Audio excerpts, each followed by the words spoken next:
it's a home game.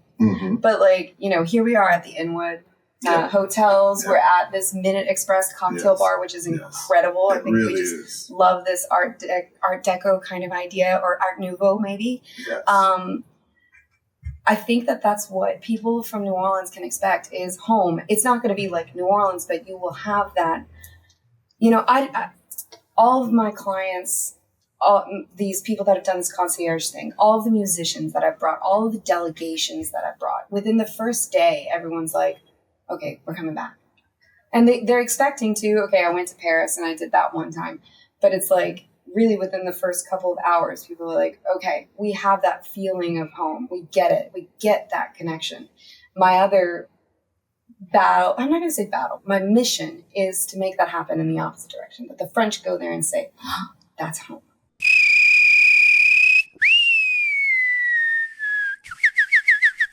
Are you tired of the same old weekend routine? Looking for something new and exciting? Then get ready to rev your engines at Throttle and Swing, the ultimate entertainment destination at NOLA Motorsports Park. We're talking about an 80 configuration go-kart track that'll have you feeling like a pro racer. And that's just the beginning. There's also a brand new 18-hole mini golf course and a state-of-the-art arcade. When it's time to refuel, enjoy delicious craft pizza, a full kitchen, and a bar serving up unique cocktails and gourmet coffee. You can also kick back in the outdoor lawn area, complete with a playground, live music stage, a massive screen for watch parties, and free Wi-Fi. Perfect for work or play. Planning a party? Throttle and Swing has you covered for gatherings of any size. So what are you waiting for? Head over to NOLA Motorsports Park on the West Bank and experience the unmatched excitement of Throttle and Swing. Throttle and Swing at NOLA Motorsports Park. Get your adrenaline pumping.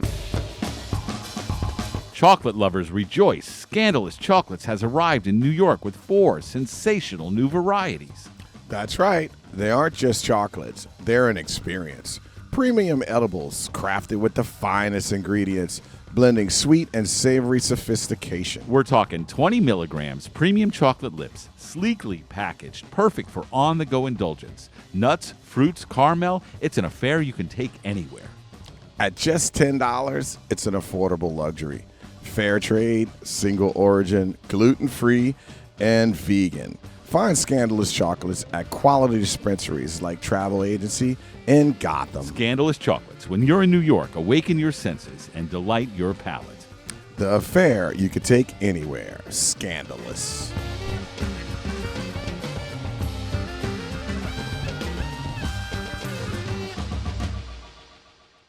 Are you looking for a unique New Orleans experience? Check out New Orleans artist Frenchie at FrenchieLive.com. Featuring original artworks, prints, and more. See it all at www.frenchielive.com. Live event bookings are available. The gallery is open by appointment only. And for private showings or parties, email info@frenchielive.com. Experience the art. Experience the artist. Frenchie Gallery. www.frenchielive.com.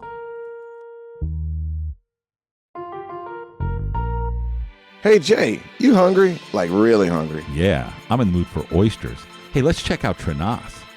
Oysters? I love oysters. Trenas features a wide variety of local oysters. Char, grilled, baked, and on the half shell, even the famous oyster log. Oyster log? I heard about that. You get 6 each of their signature baked oysters, plus 6 fried, all on a cypress slab? 42 oysters. We are going to love it.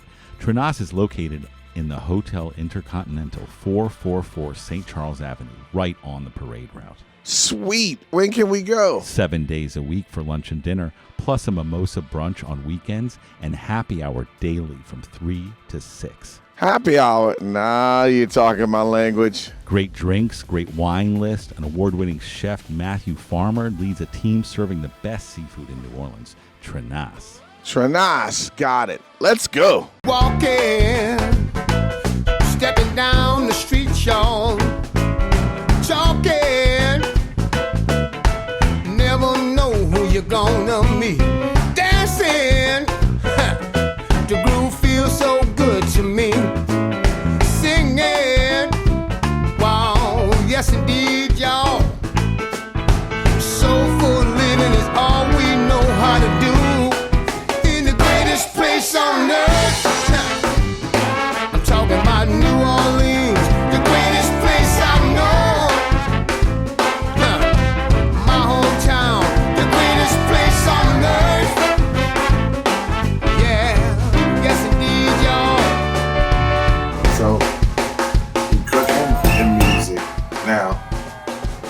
business side, when you said that I'm going to do this, I'm going to come here and I'm going to help bring this culture back, well, that rings home to me, because when I first came here, the way that we met, I was going to be coming here with my wife on work, and I was thinking of sinks, and I was thinking, okay, in October, we're going to be in France. And I didn't realize, but we were going to be here in May. But she had told me a year, because she was going to come and they were going to culminate to this graduation. Right? Yeah. So I was like, wow, the universe is telling me this. And I'm like, okay, I'm going to go there 5 months almost before this game. I was like, okay, I don't care if a person's walking down the street with a Saints jersey on, or I go to a bar, whatever it's going to be, I'm going to turn over every rock. I'm going to find out what in the world do I have to do to help bring, because I found out it's a home game. Yeah. The Louisiana culture, oddly enough, this is my thoughts, because I know all the people. Yeah. And I'm one of the people that sometimes they get hired, right? So I'm like, hey, I'm here. I've been dressing up like this for 32 years without missing one home game. What can we do? How can it end? Fortunately, we had a mutual friend. I don't think he even knew that you were the cultural ambassador for France and Louisiana at all. And so my wife would make fun of me, and I was like, she goes, who do you think you're going to meet? Macron? I was like, Mr. Burning Palo Santos and Sage and pulling out these cards all the time. So I'm just like, I don't know, but I'm just feeling it. So when we go, I end up talking to you as the very first person after months and months and months. And so I always tell myself, if something is for you, then no one can stop it from you. And if something is not for you, then you're probably not going to get it. Yeah.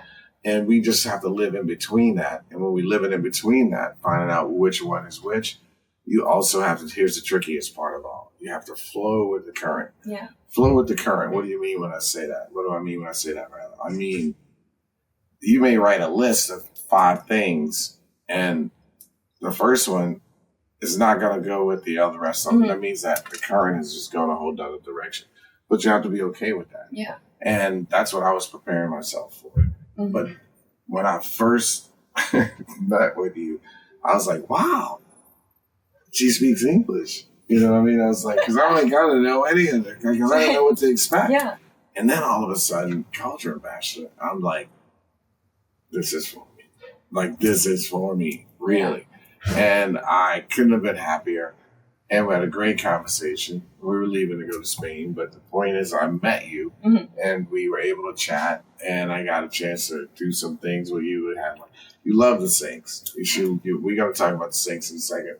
But we would just hit it off, and we talked, and I loved it. And the thing is, I was like, I went home, and I really thought about my ancestors. I was thinking, thank you. I was just saying that to them, because I'm a firm believer that our ancestors protect us, and they are here for us, and we stand on their shoulders and do things, just like you here. Yeah, your ancestors has a lot to do with this, whether you realize it or not. Oh, it has everything. 21 years old kid, like, I'm going to France, and I'm going to go, and I'm going to do this, and then like looking back now at that. So I'm telling you all this to say this to a young person who's out there who may. What would you say to a young Emelie out there right now? That whether if it's France or if it's Spain or I if would it's India, say, what is it? I mean, in my situation, so you're talking about the ancestors, and you asked earlier, when was my first time that I went home, like after coming back from France? My first album that I did has this song on it that I woke up one morning and I had this song in my head, the full song. It was like the entire thing was there, which doesn't happen often. It's like a very workshop kind of thing. A song takes a long time to write. But I woke up, I had the whole scenario, the language, the sound, the rhythm. And my roommate that I was living with at the time, we were making the album. And I woke him up and I was like, I have this song. I need you to turn the microphone on right now because I need to get this down. And then I went back to bed. And the song was this story about this person running home, banging on the church doors, saying, you know, please tell me that my dear mother in the story was, hasn't died yet, that I've had time to come home, that I've had time to say goodbye, you know, and it's like, ouvre dans cette porte, laisse-moi entrer, ma chère maman. Envoie-moi, même si tu veux plus me voir. Dis-moi pas que c'est là que le son. And since this, like, I woke up with this, and I get emotional every time I tell this story. I'm about to like hold it back. So I got the text message you never want to get, which is call me. And when I was growing up, there was this woman who lived, and I lived in Scott, so neighbors are far, but my dad had driven past this Acadian home when I was little, not even born. And I don't even think he had married my mom yet. And he saw this house and went knocked on the door of the nearest house and said, this is how a lot of real estate in Louisiana happens. He asked her, you know, that house, someone living in it? And he's like, well, and she says, this is my mother-in-law's home. He says, if ever you want to sell it, I have a wife and we want to have children. And I want to live in that house. And this woman, you know, had her daughter who was in the service, she was a teacher, had moved away. And she said to her on the phone, and I'll get to how I know the full story, she says, he reminded me of your father. So I think I'm going to sell him that house. And so we lived at that house. And this woman became my everything. She's my saint. I call her Saint Voice. She was an arsonist. And just, you know, she loved to tell the story on the first day of kindergarten. I went to French immersion. And my teacher was French, like from France. And I went to her house and I said, I never want to go back. Je comprends pas. Like, I don't understand her. I don't understand anything. And I cried and I cried. And so when I wanted to move to France, she looked at me. And I thought she was going to be with my grandmother, my own grandmother, pulling me back, wanted to keep me just close, didn't want me to leave. But Miss Lloyd looked at me and she just said, va. She didn't talk a lot of French to me. But she just looked at me and said, va. Does that mean go? Go. Yes. Go. She said, look what it did for my daughter. And so her daughter is my Aunt Karen. I mean, this is my aunt. This is family. And she all the time tells me, go, go, go. And unfortunately, I woke up and I wrote that song and I went to bed. She had died in the night when I woke up at that moment. That's a gift. And so the when we're talking about ancestors, it's like, go, go. I, on the other hand, am also, you know, when we're talking about how things are supposed to be and they will, que sera, sera. I have a problem with, you know, knowing when to stop pushing because I believe so much, you know, but at a certain point I have to stop and I light a candle and I pray to the universe and I say, I would just like, this needs to have an ending and I need to accept what that ending is. Like if this job is going to happen, let it happen, you know, let it happen. But if it's going to end, let's leave it, you know, to end. And I'll pray into the universe with the languages that I use in prayer. And I will just say, you know, we need to choose an ending. And I need to accept that ending. And acceptance sometimes it manifests as grief. Mm-hmm. I mean, I, you know, recently didn't get a job that I really, really, really wanted. And I cried for like 2-3 days. But I accepted it. That was the ending that I prayed for. Mm-hmm. It wasn't the ending I wanted, but I wanted closure. It needed to come. It had been like 3 weeks. It was time for... Mm-hmm. But it came as grief. It came as grief. Sometimes it comes as, okay, let's go to the next thing. But sometimes you have to accept that the ending is grief. That's the other polar side. Remember, if it's for us, it's for us. If it's not, it seems like it wasn't at this time. Exactly. Maybe. You never know. And so I'm learning myself to say, okay, there's that closure you prayed for. Stop pushing. You know, end the conversation. You know, just stop. I love how you learn from it. Because sometimes... we tend to just beat our heads on the wall and don't learn from some of those things. So back to life is a lesson or a blessing. And the fact that you had that song in your head when you woke up after that went down, and it was your first album. That was my first album that I had done. And it's not a coincidence either. No, it was a really beautiful project. It's it was almost very like a gift, in my opinion, from the universe, from your ancestors, almost telling you that you may have lost something. This is really emotional. You may have lost something, but you have something forever with her. Yeah, you have that story, I have that song. Yeah, and I have her. Those feelings. Yeah, and I have her daughter. Yes. I have my Aunt Karen. My aunt, she's Aunt Kate and my son. Nice. She, I've gotten so much from that and so many reference points of strength through the things that happen. And sometimes, just because you don't succeed in living, I think what I would say to younger me, to answer your question that you asked like 10 minutes ago, this is how I do it. I don't answer questions. No, this is great. This is great. This is really That's good the stuff. diplomat in me. But I would say two things. I would say, know when to stop. Know when it is okay to stop. You don't have to win every single battle. You don't have to win every single battle. Because sometimes self-preservation is the win. Mm-hmm. And sometimes accepting, my thing with France, I had this really horrible thing happen, and I was so ready. I was like, this is it. That was the sign. This is not going to happen. This is not for me. I need to leave.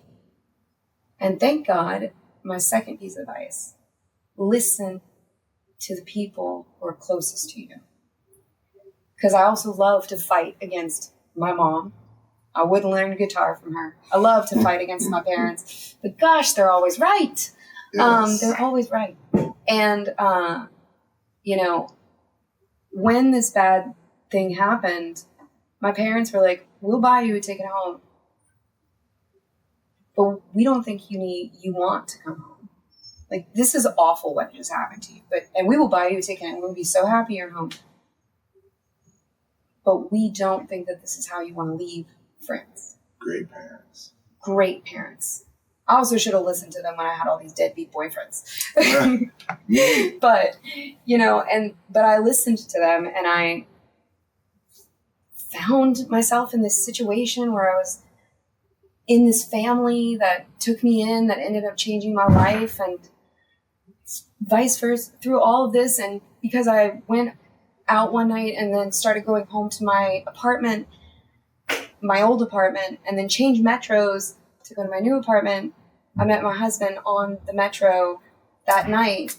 So, I do believe in destiny. I do believe that, you have to admit when things are done, but also you have to listen to yourself and to the universe. And if something presents itself, you do need to kind of say, okay, I might need to listen to the universe, because they'll bring you to your destiny. My husband is my destiny. And so my life in France, my life in Louisiana, they're intertwined, just like your heritage is intertwined the same way. It's the strings. So it reminds me of this car, one of the cars that says success. And it says success is not an achievement of goals made or things. It is the person you have become. And that rings home with that whole story that you're telling me. Yeah. Because all success is not like this great thing. Success is not that you got this trophy, you got that thing, or you did this thing. It's about who you have become and who you have become through those things. That is the not definition, that's the success.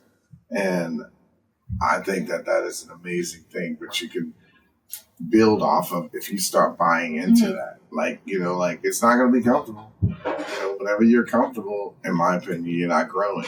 Yeah. And if you don't have any challenges and you don't get pushed, or if you don't, think about how close your folks were saying, we'll give you the ticket to come home. Yeah. But we don't think that you're ready, but we will do it. And then you're like, okay, all of a sudden you stay, you do it, and you find the love of your life. Yeah. Yeah. I mean, that is I would amazing. say that was successful. Yes, that is success. Yeah. And you actually have a person you brought into this earth together, which is even more success. Because kids are just blessings. Right. Right? And some people don't have them. But we're blessed. You're blessed with the kids. But I really am excited about all of this stuff. And one of the things that I definitely want to just come into with saying is we're being very Parisian with this show. And the truth is, I love the sounds of the guys bringing things in. The phone just rang. This show is, I'm not a professional. The sun's going down. Yes. I'm not a professional interviewer. I'm just a guy who just putting things together and doing it. But one of the main things that I want is to, I definitely am excited about where we're shooting because it's a very good place. I want to give a shout out to the Inwood Hotels. And, the truth is, France I love. I did not expect to come here on my first time ever here and have such an enormous feeling of warmth and home and just a feeling and sense of I belong. That may sound a little weird coming from a Native American, African American guy, sixth generation New Orleanian. But the truth is, I really just was like meeting you and then just going, wait a minute. Did I just meet you? And then going into the George C. Marshall building and whistling, stand up and get crunk. And it's just like, and the Saints, I mean, we'll come in here in October, the Saints. Let's talk about that for a second before we wrap this up. Yeah. When we come here for the Saints, what are some things that we can look forward to? Well, I think you really summarized it as that idea of home. Like, it's a home game. But, here we are at the Inwood hotels. We're at this Minute Express cocktail bar, which is incredible. I think really we just love this Art Deco kind of idea, or Art Nouveau maybe. Yes. I think that's what people from New Orleans can expect is home. It's not going to be like New Orleans, but you will have that. All of my clients, these people that have done this concierge thing, all of the musicians that I've brought, all of the delegations that I've brought, within the first day, everyone's like, okay, we're coming back. And they're expecting to, okay, I went to Paris and I did that one time. But it's like, really within the first couple of hours, people are like, okay, we have that feeling of home. We get it. We get that connection. My other battle, I'm not going to say battle, my mission is to make that happen in the opposite direction. But the French go there and say, oh, that's home. Yes. And for me, that word means a lot. Because remember I said, I don't have one home. Like when I say home, it could be Louisiana, it could be France. And I think that's what people can come to this game and expect. Home. It's our home game. The Saints want to make the Saints the Parisian team, the Parisians team. They don't just want to be New Orleans playing. They want to be part of Paris, and they want the Parisians to feel like the Saints belong to them. And that's how I feel about Louisiana is Louisiana belongs to the French. It used to actually belong to the French, but it's not just we share their culture, it's they share ours. And so I think that's what we can all expect in October is you are home, they are home, those people in Louisiana are home. There's no they or you, it's just us. We're all Saints fans, and Saints is our team. And I really believe that is what that feeling is going to be around that game. I feel that too, because the real reason why those guys called me when they were here before was because they were so blown away that French people they love the Saints. They do. They were like, dude, they love the Saints. You're not gonna believe it. We were trying to call you for something, but we didn't get in touch or whatever. And he goes, but And so months went by, and I called you back. I was like, well, there may be somebody to check out and see what it. But it is, and if you look around, I use this analogy, and some people in New Orleans may get upset, but some not really. I think they're just going to be like, when they come here, they're going to understand. So like the French and the Spanish, both are like, along with numerous of other people, cultures that build New Orleans. Right? But the biggest influence is like, even they call it the French Quarter, right? Because we have that. The thing is, I look at this, I look at these buildings, I look at the architecture, and I'm like, this is like a French Quarter that grew up and took steroids. Yeah. I'm serious. It's like, it's the architect, this building out here, just for example, maybe it'll be like 2 or 3 floors in New Orleans. Exactly. But here, it's like 7. Yeah. You know what I mean? It's us big. It's us on steroids, but it's the same every field. It's just like the gumbo I make here is still gumbo. You know, it just kind of grew up. And I think that's important when we're looking at culture and when we're looking at identity. It's really important to remember how the song was sung the first time. Mm-hmm. Yes. But if we just stay in that, we end up, you know, in the U.S., we have the term folklore, right? Folklore is the lore of the folk. It's living. Mm-hmm. But the French use folklore as like medieval times kind of thing. Like a culture that's fixed in the past and is just fun to look at with costumes. But we're not that. We're a moving, living people. So, you know, if somebody plays a lick a little bit different, we can't penalize them for that. So, yeah, France is a lot like the French Quarter. We can't penalize them for having grown up. And the same thing, New Orleans is not French because we've grown up. And Louisiana is not French because we've grown up. We have more influences. But it's what makes us so interesting. So we always have to remember that the people we're facing, their stories and how they've grown. So, you know, my gumbo might not be Louisiana gumbo anymore, but it's my favorite gumbo. And I love to serve it to people. I can't wait to have some of it. Yeah. So, speaking of gumbo, we'd have to talk about the gumbo of what this time. So I was here 3 weeks ago. Yeah. And first time in my entire life. And I'm back again. 3 weeks ago, my gosh. And I'm back here again. Yeah. People are like, wait a minute. One of my customers called me last night at 4 o'clock in the morning because it was like 9 at New Orleans. I told you, everybody comes back. Hey, dude. I said, the machine's not doing something. And I was like, oh, yeah. And so I had to call one of my assistants and have him kind of help him. I said, you know, shout out to Kingpin, Steven. He was like, oh, my God.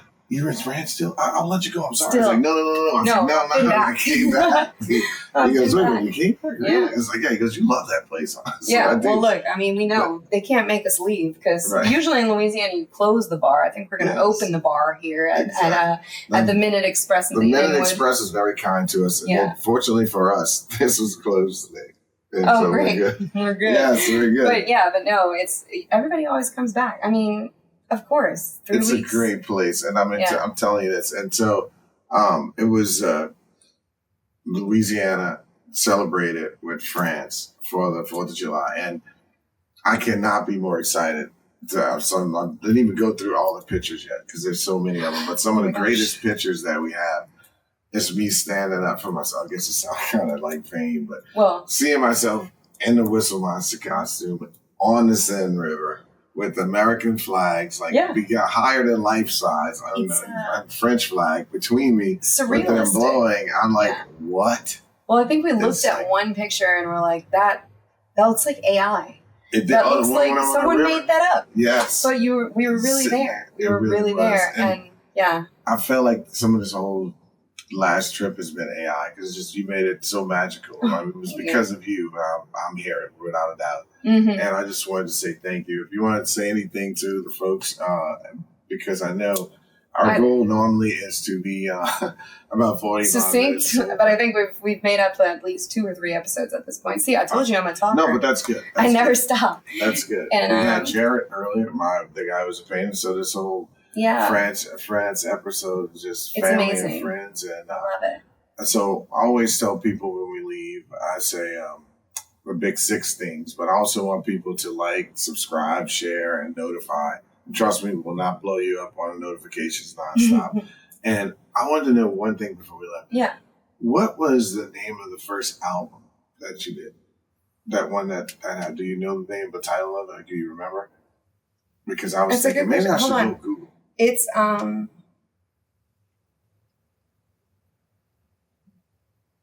oh goodness, that's really. I've made 2 others since. What was those other 2? So my last one was called "Sin to Tell a Lie." Okay.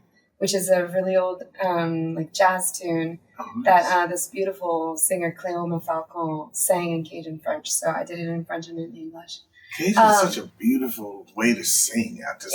I like make it up, and the honesty, the truth. I make up words like it's okay. I make up some of it too. Just because I love the language so much until I just I'll be like, oh, and who knows what I'm saying, but it just feels good coming out. But when you're seeing everything occasionally, I know it sounds just so pleasant to your ears. What's your second album? The second one was called Tracassé à Soir. Tracassé, now what does that mean? Tracassé, so traca means trouble. And I just made up a verb. Essentially, I was like making trouble. That's tracassé. Right? So, I mean, I didn't probably make it up, but so tracassé à soir means tonight. So the trouble tonight. Making trouble for other people tonight was essentially the song. And then I do think that my first album might have been called Adieu ma jeunesse. It's something with jeunesse. I'd like to think if I were to redo it, I would call it Adieu ma jeunesse. Goodbye to my youth. Oh, wow. Goodbye to my young self, because it was my album that I made in the first year that I lived here. So the last thing I'm going to get you out here on is, so when someone comes here, you gave me one last time. When some folks come, you can do more than one. I don't want to put you on the spot. Oh, goodness. Where should they go to eat like a New Orleanian? Louisianian comes here. What place should they definitely put on their list to go to? Let's see. Well, to eat. And I'd say if you really wanted a gumbo, you had to come to my house. There's nowhere you can get a gumbo. That's what every Louisianian says. If you want to eat a gumbo, you got to come to my house. My buddy Alvin makes a great gumbo. If you want to eat a good meal, I love to find a place with history. So I live in the 15th, so I'm definitely going to suggest a close place to mine. There's a place called Le Café du Commerce, the Commerce Cafe, in the 15th at Metro Commerce. It's very easy to find. We're in the 7th now, by the way. It's 120 years old, I think, 110 years old, and it used to be a textile factory. So when you go in, it's not your typical restaurant. It's like on 3 levels with a big entry, and everything they make is fresh. And it's accessible to everyone, but you have to reserve. But I love it the most because when you go in for lunch on Fridays, there's a table that, even though it's empty, they say, no, you can't sit there because there's going to be a gentleman with his son, and they come every Friday. Oh, wow. It's like Galatoire's. Yeah, exactly. But it's just, they just hold the table. There's no reservation, but they know that he's going to come. And that's amazing. Yeah, it makes me also I'm like, that's amazing because, but you see him and he's older and you're like, maybe he used to come with his parent and maybe he came with his wife and maybe she's not with us anymore and maybe now he's coming with his son. Or maybe it's just him and his son. They just made this tradition. But every Friday he sits, and that's a good table. So and my husband and I, we eat there a lot too. And then I would say, keep your mind open because there's so many good restaurants that aren't French restaurants. Like we have some incredible Korean restaurants here. Ooh, they got some spicy food. Let me tell you what. And that's coming from a cave. Yeah, it's hot, 2 times hot. It's tray hot, tray hot. So 2 more questions, and I promise you, this is it. The next one is going to be, where can we go to see music? Because we all love music. Okay, so there is a jazz bar called La Huchette. The Hutchett, I guess is how you would say it in English. Huchettte. I mean, I'm not affiliated, but I would suggest there because they have jazz music. a lot, and they do like 2 sets, and they have their regular. I love a place that has like their same musicians that come back and play all the time. I think that loyalty is really important. Just like in the French Quarter, you find the same bands that will play on a repeat, and you just know that you can go and the music's going to be solid, and that band is going to be like practiced. That band, like we have this musician in Louisiana named Gino Delavos, and every time you go see his band, you know it's going to, because they practice, like they are. And they also gig pretty much all together. I feel that so La way Huchette, I would say. Yeah. It was always so good. Always so good, but sometimes it's really amazing. I would also really suggest, if you want to see good music, is find the artists first. It is actually really hard to see live music here, because there tends to not be a lot of music venues. Unfortunately, not like Louisiana. France kind of let its music culture die out. A lot of this, unfortunately, was because of the war. The music was reserved for like the servicemen, and so the German troops kind of took over the dance halls. And after, I guess it was just hard to maintain it. It was really hard, like we don't realize how long it took for these people to rebuild their country. So unfortunately, a lot of that culture of going out and dancing in the Java, which was like the dance halls, it's not as prevalent as it was. It came back, and then it became folklore to them. And so there are some incredible musicians here. We have so many. And when they gig, sometimes it's a small gig. And the goal is to make it a big gig because they deserve it. They work so hard and they're so amazing. So if you want to see live music, first find the musicians. Ask them where they're playing and go to them. Don't just go to a bar because it has music. Go and find the musicians, because they're fighting in the streets here. They're working. Really good. Good advice. The last thing is this: what's a sleeper attraction that kind of gets covered up by the Eiffel Tower and the churches? Things that I tell people to go see always. It'll all come to me in a little while. I couldn't give me these questions beforehand. Okay, right. I should have, but I didn't even write them. I just came out. It's not a sleeper because it's really well known, but I always send people to the Grande Épicerie at the Bon Marché. It's a 3-level grocery store, and you can go and taste and see, and like the number one thing you have to taste while you're here is the butter. Oh, we had some last night. It was delicious. The little ones in the little sticks. Yeah. Well, you guys were at a place that makes their own too. But salted raw butter and take it home. I was going to take, last night I was thinking about like taking some, because I know my 86-year-old mother-in-law, she loves just regular butter. But you just when's she going to go bananas? You just go to the grocery store. Okay. And you buy beurre cru, C-R-U, beurre cru. And you put that in a Ziploc bag. Yep. You put that in your carry-on, and you take that with you. Yes, I'm going to do that. You could put it in your carry-on. You could put it in your check bag. It's actually better in the check bag, because who knows? I'm going to get you to write it, because I may remember. But you want to know my best trick? Yes. So I can't give you a site. Okay. There are so many people that do tourism blogs so much better than me. My sleeper advice: go buy you some baguettes. Put them in a plastic grocery bag. Tie it up. Put that in another grocery bag. Tie that up.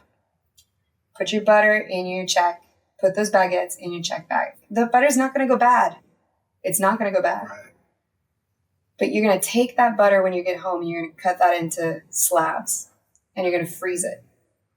You're going to take those baguettes, and you're going to freeze those baguettes. When you feel like you want a little bit of France, you take out a baguette, you cut off a section, run it under some water to kind of thaw it out, leave it for just a little bit, just so it gets all the way to the middle, like a pain perdu, You put that in the oven, crisp it. You take out that butter, and you let that one little slab, because you cut your butter in slabs now, you take out that dollop of butter and you let that thaw, and you have fresh baguette, as if it had just come out of the bakery, and a little bit of butter, and you got to get the salted butter. Very important. And there is your little slice of Paris. Wow. Take it home with you, and remember, and if you were ever doubting that you would want to come back, that little taste of baguette and I'll butter. get you online buying the chicken. Ooh, Lord, baby. I'm going to tell you this about baguettes. So me, I was like, when I came in on someone, so many of my friends had like playlists to listen to in France. They just bananas with France. And they're like, this one friend of mine, Melissa, she goes, Leroy, all you got to do is get yourself a baguette, carry it around all the time, get a cigarette, and go sit around, eat a baguette, and smoke a cigarette. And I was just like, oh, okay. And then I was like, you know, the baguettes to me, I'm a pretty picky eater. I was like, man, it looks like it'll make my jaws tired. And it's like, it's like really doesn't look like it's like a delicacy, I think. But I was blown away how They're good amazing. it really is. Oh, like, yeah. Like they had one, and I mean, just really, you remember that? really good. That there was some food that said, once you pop, the fun don't stop. Like, once you've taken a bite of that baguette, you will eat the whole baguette. That's almost what happened. It was someone else's, but I had to like hit the brakes. But I think that's just what we're at, and I guess in the theme, it's like once you've gone to Paris, once you've been to Louisiana, you always have to go back to Louisiana. Once you've been here, you always want to come back. Once you've had a bite of baguette, you can't finish the baguette. You know, and once you and I start talking, we can't stop. I feel like I say the same thing about New Orleans. When like it's like a relationship. Like you love them, you meet them, you're like, oh wow, that was really cool. I'm like kind of feeling it, we're vibing, and then all of a sudden you go away, and you're like, I miss them. You're like, oh, let me go do it again. You're like, you know what? I think we're gonna date. There we go. You know what I mean? And then you're like, I want to marry this person. You know what I mean? And then that's how I feel about this place. Like, and my one buddy who told me, he goes, when I came back, I was all excited. He goes, I know we were going to lose you, Joe. I just didn't know. I was like, once he goes over there, we're going to lose him. Yeah. Like, well, talking about baguettes and food and dinner, it is dinner time, baby. Yeah. It's dinner time. Again, thank you so much for tuning in. Thank you so much, Emily, for everything that you do for Louisiana, New Orleans, and the culture for both places.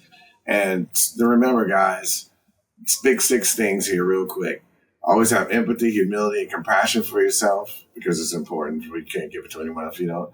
Always be better than you were the day before. Always help people because it's an inside gig. And lastly but not least, leave the world better than you found it. How do you do that?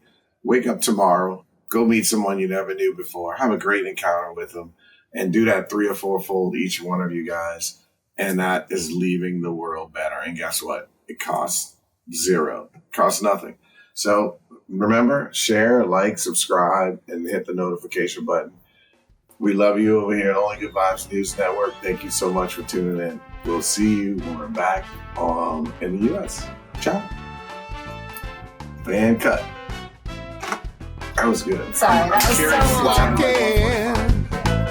Stepping down the street, y'all.